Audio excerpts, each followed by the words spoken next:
हर हर महादेव मित्रों, मैं छोटा नरसिंहानंद अनिल यादव एक बार फिर स्वागत करता हूं आप सभी का। आज हम बात करेंगे उत्तर प्रदेश के लौनी से बीजेपी विधायक नंदकिशोर गुर्जर की उस लड़ाई की जो शासन और प्रशासन से चल रही है।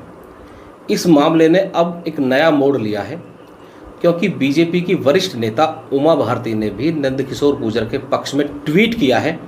लेकिन सवाल यह है कि लड़ाई इतनी लंबी क्यों खिंच गई? सरकार अपने ही विधायकों को क्यों अनदेखा कर रही है और अधिकारियों को सही ठहराने की कोशिश में क्यों लगी है? नंदकिशोर गुर्जर पिछले कई हफ्ते से फटे कुर्ते में नंगे पैर घूम रहे हैं। उनका कहना है कि पुलिस ने उनकी कलश यात्रा को रोका, उनके साथ बदतमीजी की और उनका कुर्ता तक फाड़ दिया।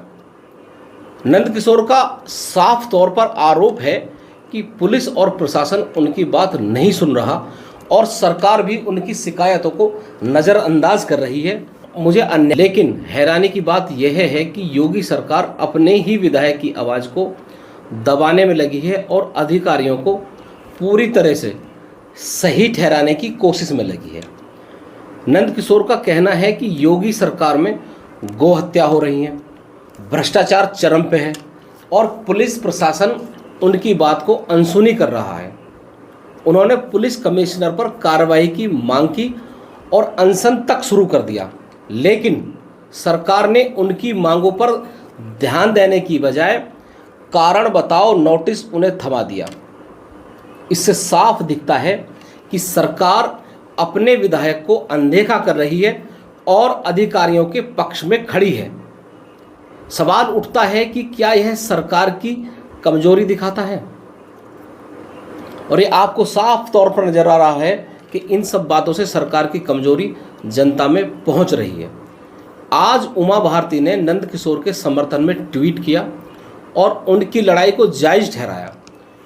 उमा भारती का कहना है कि नंदकिशोर ने भ्रष्टाचार और अराजकता के खिलाफ जो आवाज़ उठाई है वो मिसाल है, लेकिन सरकार की चुप्पी और अधिकारियों को सही ठहराने की कोशिश से यह सवाल उठता है कि क्या बीजेपी के अंदर सब कुछ ठीक नहीं है? यह झगड़ा पहले ही 2-3 दिन में ख़त्म कर देना चाहिए था, लेकिन ऐसा न करके सरकार ने इसे और बढ़ा दिया।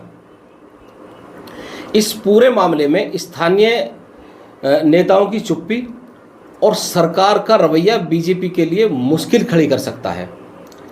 अगर सरकार अपने ही विधायक की बात नहीं सुन रही है तो जनता पर इसका क्या असर पड़ेगा? आने वाले समय में यह पार्टी की एकता और विश्वसनीयता पर बड़ा सवाल उठता है।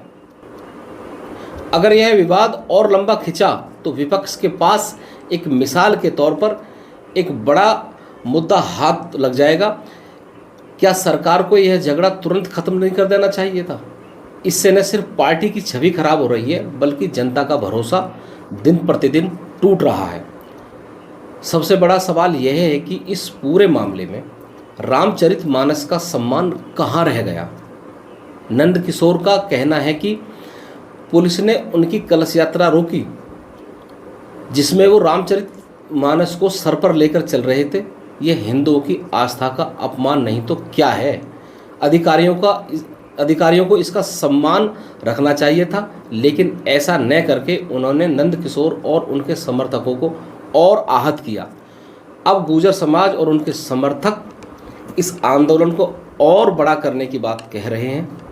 दोस्तों, यह थी नंदकिशोर गुर्जर की लड़ाई की एक संक्षिप्त विवरण। सरकार अपने विधायक को अनदेखा कर रही है, अधिकारियों को सही ठहरा रही है और रामचरितमानस के सम्मान को भी ठेस पहुंच रही है। क्या यह सब सरकार की छवि पर भारी नहीं पड़ेगा?